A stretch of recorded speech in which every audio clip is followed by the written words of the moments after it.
This is the Technics RT-5000. But while the name is a mystery, the sound of this DAC amp will be revealed in today's video review. This is a $699 desktop DAC/headphone amplifier with leather, wood, metal, and a surprisingly warm and bassy sound. I have long since stopped talking about the type of tech that each DAC amp has, because it usually doesn't really align with the type of sound that they provide. So a lot of people come to me and tell me, yeah, does this have an R2R sound? Well, not necessarily. Even if it's R2R, it can sound very different from other R2R DACs. There is no sound signature that is inherent to the technology used in a certain DAC amp. The only way to know how it sounds like is ask other people for their opinion on the sound, and the one who has heard the largest number of products can likely give you the best opinion. I'm not saying that I am that one. We have around 1000 reviews posted to date, so there are people who have heard more products, people who have heard less and can be more precise. Just in general, it's much easier to have a clean input about everything if you have heard a lot of products. Now, the Roseselsa RT-5000 has a wooden face, it has golden accents, it has a large volume wheel which is analog, and the sides are made of metal. It feels like something is slightly rattling on the inside when I hit it, but not when I juggle it. Interesting. There is nothing loose inside of this DAC amp. It has an input for an external power supply at 15 volts 3 amperes. Don't use any other power supply. I tried to use a different power supply, it just doesn't work. You have an on-off switch at the back, which is a bit annoying to me because I never reach to the back of the unit. We have two XLR outputs, two RCA outputs. We have a Bluetooth antenna, which is screw-in. We have a SPDIF Bluetooth and USB selector. We also have a SPDIF input. We have a SPDIF, I think, optical input. Don't know if this has an optical output. I should likely check that out. And we have a USB type B input.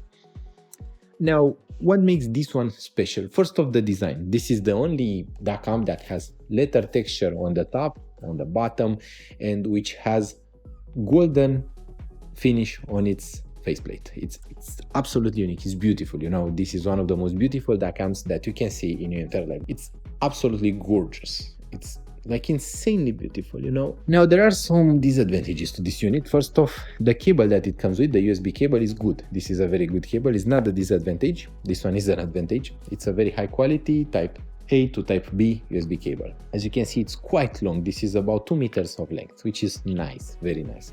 Nice. I can hold it far away from my computer, which generates a lot of electromagnetic interference. You know, the stronger the computer, the more interference it has. That's a given. What I cannot do with it is enjoy the power converter. First off, it's not a very high quality power converter. It is pretty lightweight, pretty much not fun, and this is the whole length of the cable. This is around 1 meter of cable. It's very short, especially since I am more likely to have the RT-5000 near to my computer than I am to have it near a wall outlet. I am extremely unlikely to have it near a wall outlet. So having a PCU with just 1 meter of cable. Also, this is not the version that I needed. Yeah, that's a bit of a letdown. So the power transformer is the only downside I have to really mention about the RT-5000. I got the UK version. I think this is the UK version, the 2-pin, 2-prong version. I have to use an adapter to use it in Romania. Once again, this is a bit loose. The adapter is not the original adapter. The original adapter was much looser. This is something that I purchased from a local shop. I feel like this is not the most secure way to use it. But other than this, there is no problem with the RT-5000. This is something I had to mention. It's the DAC amp with the shortest power converter that I've seen in my entire life. Super short. This will be inconvenient because you either have to purchase a much pricier power converter, you have to have the 15 volts 3 amperes version, or you have to have a power outlet near you, or a power extension cord, which is really nasty. I have a lot of them in my room. I don't like power extension cords. You can select the input, you can mute it, and that's about it. It has Bluetooth input, it has equalizer, and it can decode DSD. RT-5000 is hands down the warmest, thickest, bassiest sounding DAC amp in the entire world. It's very colored. Both the lineouts and the headphone output is very colored. With most DAC amps, usually you have a very colored presentation on the headphone output, but then on the lineout you have a very neutral presentation. This is because the lines for the headphone output go through the operational amplifiers, and then to lower the distortion, the line for the line out doesn't go to the operational amplifier, so you usually don't hear the same signature. With RT-5000, it's exactly the same signature. This has the bassiest sound that I have ever heard in my entire life. It's so incredibly bassy, warm, smooth. The treble is pretty rolled off. You get a very intimate, warm and thick mid-range. You also get a very deep and powerful male voice. You get a subdued female voice, so the female voices are not quite as evident or as energetic. It's a unique presentation through and through. You know, most DAC amps just are very natural. They try to be the most natural they can, while the Rose Technics RT-5000 doesn't try to do that. It just sounds so incredibly colored. I apologize, I hope that it's evident that this is my excitement towards the unit, not necessarily me doing random rambling. I'm just having a lot of emotions because I have to move from the place I've been filming in for the past 4 years. I'm feeling very anxious about that. I hope that I'll be in a better place by the time when I'm posting this video. Living under a landlord, I think it's called. It's very, very depressing as an experience. But yeah, it's a truth in today's world. At any rate, the RT-5000 is a nice DAC amp. I don't know what the two extended parts on the back are for.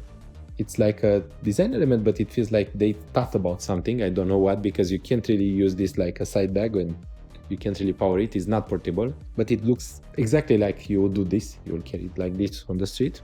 It is very well made, very reliable, although this on the faceplate is actual wood, so if you scratch it, it will scratch like wood. It's not very resistant to scratches. We have 3 headphone outputs, 4.4mm balanced, 3.5mm single-ended and 6.3mm single-ended. I just generally use the balanced output. I have the best cables for that. You have to use the on-off switch at the back if you want to turn it off. As far as I've noticed, it does not turn off, at least this unit. I've noticed some things mentioned by other reviewers. This is important. Please pay attention.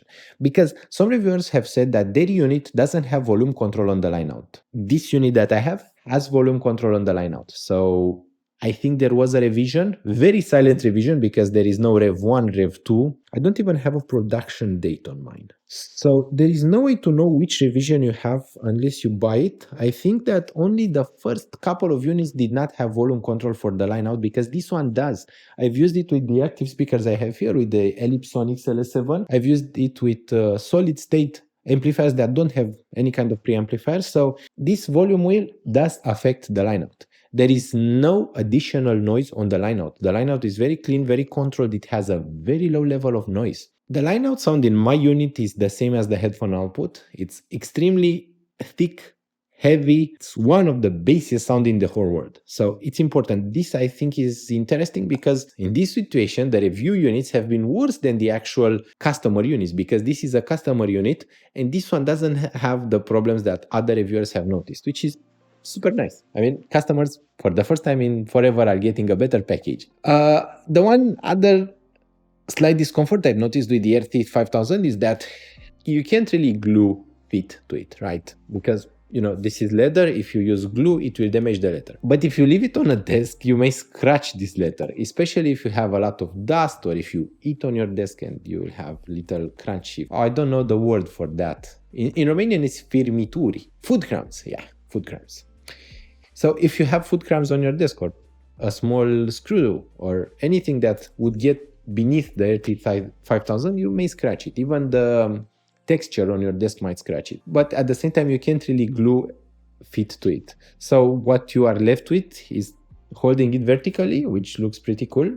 I did that in some of my photos, but I am not very comfortable with having this vertically. Although it's stable, it's very narrow. I could just, you know, hit it and it would most likely get more damage than if I was just sitting it on my desk. It doesn't really get very hot. This is a problem with most DAC amps. They get very hot. This one gets relatively warm, but it's winter in Romania, so I wouldn't really know if it's way too hot. It's a very practical unit. Despite this golden accent color, it's super practical. I have loved using it. It's super nice. It pairs very well with very bright headphones. So if you already have a pair of warm sounding headphones or bassy headphones, RT-5000 will make the sound too warm and too bassy. If you have a brighter sounding pair of headphones or EMs, it will make the sound incredibly balanced and delightful.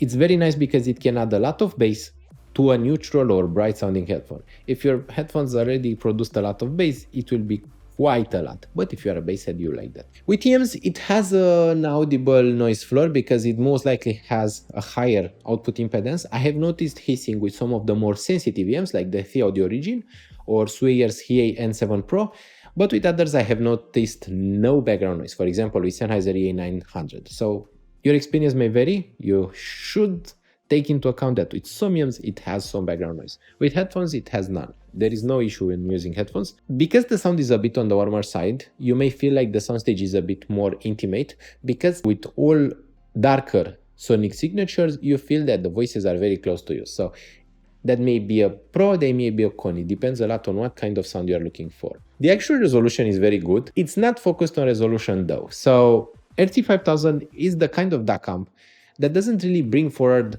the most detailed sound it can. It's not a very analytical sounding DAC amp.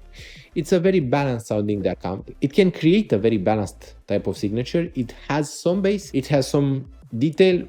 It will show body to sound, which is more interesting than just having raw detail, but it won't force you to hear every single minor issue in your songs. It's a very delightful type of presentation. You will most likely think to yourself that it's smooth, it's bassy, and it's fun. It's delightfully fun. What I hope the most is that my videos are delightful and fun for you. If you could use the purchase links in the video descriptions if this is available on Amazon. Thank you so much for watching. I hope that I've made your day a little bit better, and you would make my day a little bit better if you could subscribe to the channel and like the video. Thank you so much for watching, and I'll see each other really soon. Bye!